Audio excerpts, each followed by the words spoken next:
அனைவருக்கும் வணக்கம். Welcome to star police academy, number 1 police academy இன் தமிழ்நாடு. இப்போ பார்த்தோன்னா இந்த டிசம்பர் 21 வந்து நம்ம சப் இன்ஸ்பெக்டர் எக்ஸாம்ஸ் வந்து நடக்க போதில்ல. இப்போ அதற்கு ரிலேட்டடாக இப்போத்துலேருந்து ஒரு 3 days வரப்போகிற ஷார்ட்ஸ் வந்து எல்லாமே இம்பார்ட்டண்ட்டாக இருக்க போகுது. ரொம்ப இம்பார்ட்டண்ட்டாக இருக்க போது. ஆக்சுவலாக நம்ம ஒரு 1 month சீரிஸாகவே எடுத்துகிட்டு போயிட்டுருக்கோம். நிறைய ஷார்ட்ஸ் அப்லோட் பண்ணியிருக்கோம். இப்போ இந்த ஒரு 3 to 5 days வந்து பயங்கர இம்பார்ட்டண்ட்டாக என்னென்ன கொஷின்ஸ்லாம் நம்ம கேட்பாங்க அப்படின்றத முடிவு பண்ணி ஒரு நல்ல கண்டென்ட் எடுத்துகிட்டு வந்திருக்கோம்.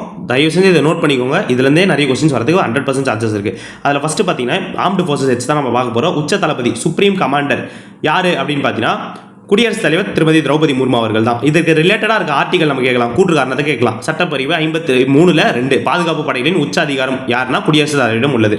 நெக்ஸ்ட் விமானப்படை தலைமை தளபதி சீஃப் ஆஃப் ஏர் ஸ்டாஃப் யாருன்னா அமர்பிரீத் சிங்.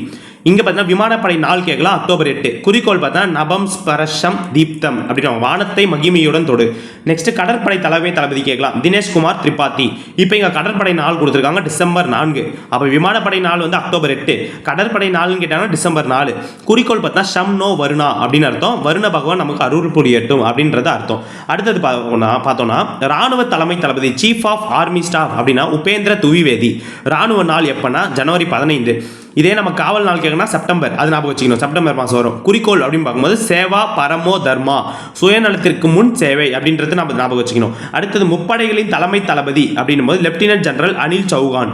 அரசாங்கத்திற்கு ஒரே அம்ச ராணுவ ஆலோசகராக செயல்பட 2019 இந்த பதவி உருவாக்கப்பட்டது. எது? இந்த முப்படைகளின் தலைமை தளபதி. நெக்ஸ்ட் தலைமை இயக்குனர் ராணுவ நடவடிக்கைகள் டிஜி மிலிட்டரி ஆபரேஷன்ஸ் இதெல்லாம் மேட் பண்ணுறாங்களா, டிஜிஎம்ஓ அப்படின்னு சொல்லுவாங்க.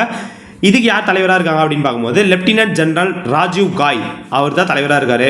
ராணுவ நடவடிக்கைகள் மற்றும் உத்திசார் திட்டமிடலை ஸ்ட்ராட்டஜிக் பிளானிங் இதை வந்து கண்காணிக்கிறார். இது ரொம்ப முக்கியமான டேட்டா. மீண்டும் ஒரு இம்பார்ட்டண்டான ஃபேக்டோட அடுத்த ஷார்ட்ஸில் சந்திக்கும் வரை நன்றி, வணக்கம்.